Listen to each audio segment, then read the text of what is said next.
ఇస్తా. ఇప్పుడు next question, ఇది క్వశ్చన్ ఎవరే కదా అధ్యక్ష. డాక్టర్ వంశీకృష్ణ గారు మీరు లేవనెత్తినటువంటి మినిస్టర్ చేసిండ్రు, క్వశ్చన్ ఎవరే కదా.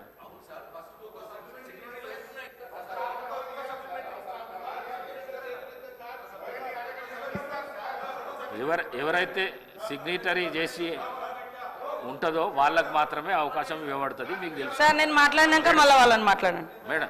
సార్, ఇందాక వంశీకృష్ణ గారు లేవనెత్తినటువంటి అంశం నల్లమల్లకు సంబంధించింది సార్. అధ్యక్ష, మానవ వికాసానికి సమాజ అభివృద్ధికి రహదారులే జీవన రేఖలు సార్.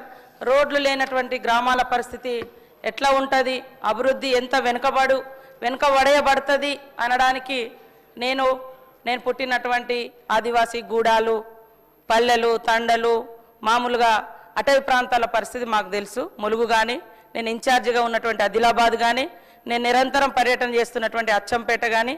కాబట్టి అలాంటి గ్రామాలకు ఖచ్చితంగా రోడ్లు వేయాలన్నటువంటి లక్ష్యంతో ఈరోజు సీఎం రేవంత్ రెడ్డి గారు మరి ఒక ప్రత్యేకమైనటువంటి నిర్ణయం తీసుకొని రాబోయేటువంటి 4 సంవత్సరాలలో 12,000 కోట్లతోటి 17,000 కిలోమీటర్ల వరకు రోడ్లు నిర్మించాలని కూడా నిర్ణయించుకోవడం జరిగింది సార్.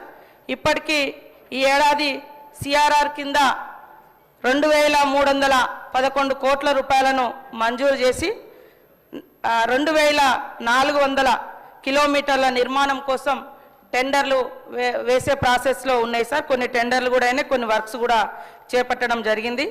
రాబోయే రోజులలో ఇందాక మల్రెడ్డి రంగారెడ్డి గారు కానీ, వంశీకృష్ణ గారు కానీ లేవనెత్తినటువంటి రోడ్లకు సంబంధించి ఖచ్చితంగా మరి 12,000 కోట్ల రూపాయలు ఖర్చు చేస్తాం.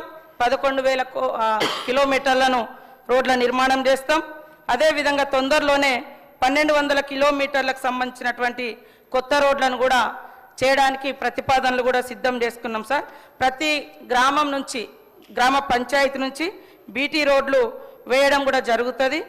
లాస్ట్ మంత్లో సీసీ రోడ్ల కోసం కూడా 324 కోట్ల రూపాయలను ఇవ్వడం జరిగింది. గత మార్చి నెలలో 600 కోట్ల రూపాయలను కూడా సీసీ రోడ్ల కోసం ఇవ్వడం జరిగింది.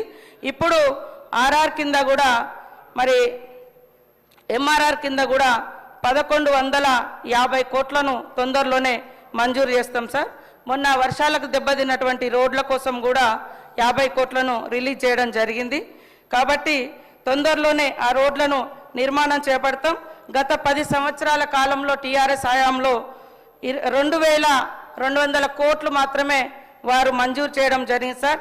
ఆ రోడ్లన్నీ గుంతలుగా ఉండడంతో ఇప్పుడు మేము తీసుకుంటా ఉన్నాం యుద్ధ ప్రాతిపదికన.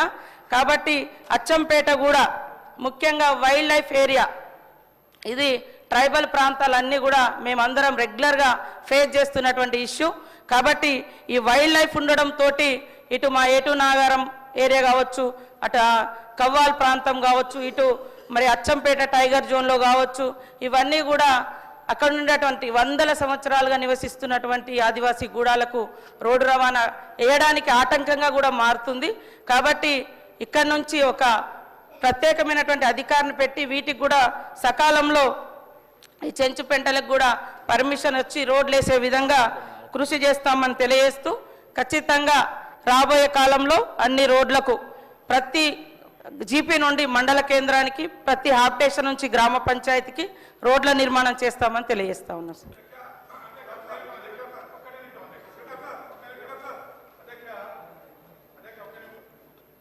అధ్యక్ష, గౌరవ మంత్రి గారు మరి వెంటనే చేపడతామని చెప్పినందుకు వారికి ధన్యవాదాలు తెలియజేస్తూ, ఒక చిన్నది అధ్యక్ష, మండల హెడ్ క్వార్టర్లలో రోడ్లు కంజెస్టెడ్ అయిన అధ్యక్ష, జనాభా పెరగడం వల్ల ఆ పోయే రహదారులు బాగా కంజెస్టెడ్ అయినాయి. కాబట్టి